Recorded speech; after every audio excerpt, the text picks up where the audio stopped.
দেশ আমাদের, জন্ম আমাদের এখানে, আর এই দেশের মাটিতেই আমাদের বড়। সুখ দুঃখ, ব্যথা বেদনা, অভাব অনটন, ঘাত প্রতিঘাত, এইসব কিছুর মধ্য দিয়েই আমাদের জীবন আমরা পরিচালনা করছি। এই দেশকে রক্ষা করার দায়িত্ব আমাদের জনসাধারণ, আর এই দেশকে সামনের দিকে নিয়ে যাওয়ার দায়িত্ব আমাদের জনসাধারণ। পার্থক্য হলো এতটুকু, আমরা চাই যে একটি কল্যাণময় ইসলামী রাষ্ট্র কায়েমের মাধ্যমে দেশটাকে সামনের দিকে নিয়ে যাও। অন্যরা কে কি করতেছে না করতেছে সেটা আমাদের বিষয় না। আমরা মনে করি যে যদি একটি কল্যাণময় ইসলামিক স্টেট কায়েম হয়, তাহলে বাংলার মানুষের মুক্তি হবে, বাংলাদেশের সমস্ত জনসাধারণ সুখে থাকতে পারে। আজকে কেন দেশের এই অবস্থা, সেটার কারণ হচ্ছে যে একমাত্র একটি জিনিস, সেটা হলো সৎ নেতৃত্ব প্রতিষ্ঠা নাই।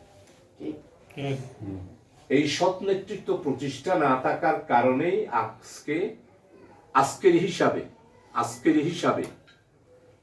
1,72,000 কোটি টাকা শুধুমাত্র 2,000 পরিবারের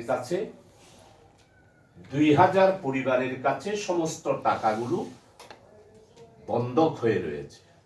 1,72,000 কোটি টাকা। আমরা এই সমাজটাকে ভাঙতে চাই। এই টাকা ওই 2,000 পরিবারের না, এই টাকা হলো আপনার, আমার ছেলের, আমার মেয়ের, দুঃখী মানুষের, কৃষকের। এরপরে আপনারা দেখেছেন গতকালকের পত্রিকায় শুধু একটা পরিবার, 2 জন পালায়ে গেছে দেশ থেকে, একটা পরিবারে 1,000 কোটি টাকা বিদেশে নিয়ে গিয়েছে।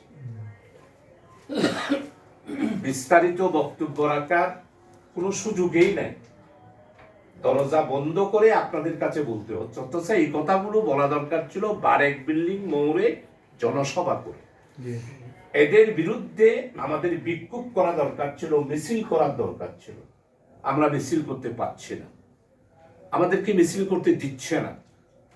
শুধু বাংলাদেশ জামাত ইসলামীকে নয়, কোন রাজনৈতিক দলেই আজকে এই কথাগুলো বলতে পারছে না।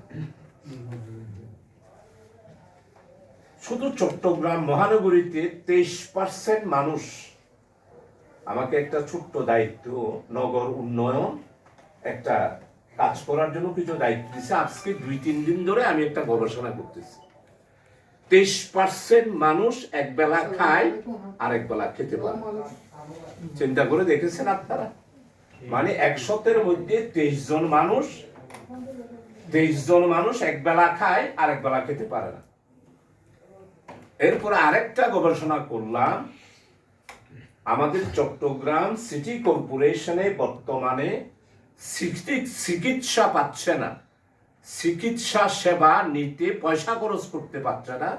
এটার সংখ্যা হলো 67%, অর্থাৎ 67 জন মানুষ চিকিৎসা সেবার বাইরে। এরপরে আরেকটা হিসাব করলাম, আমার ছেলে, আপনার ছেলে, যারা একটু বড় লোক, তারা প্রাইভেট ইউনিভার্সিটিতে লেখাপড়া করে। যেমন আমি প্রাইভেট ইউনিভার্সিটিতে লেখাপড়া করার মতো আমার খরচ নাই। আমার নাম হলো শাহজাহান চৌধুরী, আমি আমার মেয়েকে প্রাইভেট ইউনিভার্সিটিতে পড়াইতে পারি পয়সার অভাবে। ঠিক সেই রকম লেখাপড়া করাইতে পারছে না প্রাইমারি স্কুলে, খরচ দিতে পারছে না, তার সংখ্যা হলো 33%। তাহলে সমাজটা কোথায় আছে? শুধু চিল্লাইলে হবে? একটু চিন্তা করে দেখেন। এই জন্য এই সমাজ ভেঙে একটি ইসলামী কল্যাণময় রাষ্ট্র কায়েম করার জন্যই আমাদের সংগ্রাম। আর এই জন্যই আমাদের নেতাদেরকে ফাঁসি, এই জন্যই আমাদেরকে গ্রেফতার করে, এই জন্যই আমাদেরকে জেলে দেয়, এই জন্যই আমাদের বিরুদ্ধে মামলা করে। তাহলে আপনারা চিন্তা করে দেখেন, যে আমাদেরকে এইটা ভাঙতে হবে না, এটার পরিবর্তন করতে হবে না।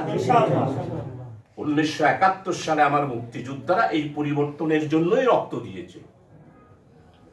এইরকম ক্ষমতায় লুটপাট করার জন্য, টেন্ডারবাজি করার জন্য, ছিনতাই করার জন্য, ব্যাংকের টাকা লুট করার জন্য, ফোর্ডের মাল 100 টন রপ্তানি করার নাম দিয়ে 10 টন রপ্তানি করার এই যে অবৈধ কাজ, এগুলি করার জন্য আমাদের মুক্তিযোদ্ধারা রক্ত দিয়েছে।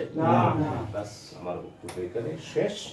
আপনারা একটু চিন্তা করুন, একটু আলোচনা করে ভাই বেরাদরের সাথে, জনগণের সাথে, যুবকের সাথে, ছাত্রদের সাথে। আজকে আমি নিজে ইনশাআল্লাহ মাঠে নামবো। প্রাইভেট ইউনিভার্সিটি সমস্ত কিছু বন্ধ করতে হবে, নো প্রাইভেট ইউনিভার্সিটি, সবকিছু পাবলিক অর্থাৎ সরকারি ইউনিভার্সিটি হতে হবে। প্রাইভেট ইউনিভার্সিটির নাম দিয়ে লাখ লাখ টাকা লুট করে লুটপাট করার এই শিক্ষা ব্যবস্থা, এটাকে ধ্বংস করতে হবে। আমার ছেলে চিকিৎসা করলে ইন্ডিয়া যাবে আর আমি চট্টগ্রাম মেডিকেল কলেজের একটা ট্যাবলেট পাবো না, এটা হতে পারে না, এটা হতে পারে না। ব্যাস, আমার বক্তব্য শেষ। দোয়া করবেন। ওবা এখন সম্বল করে দিবেন।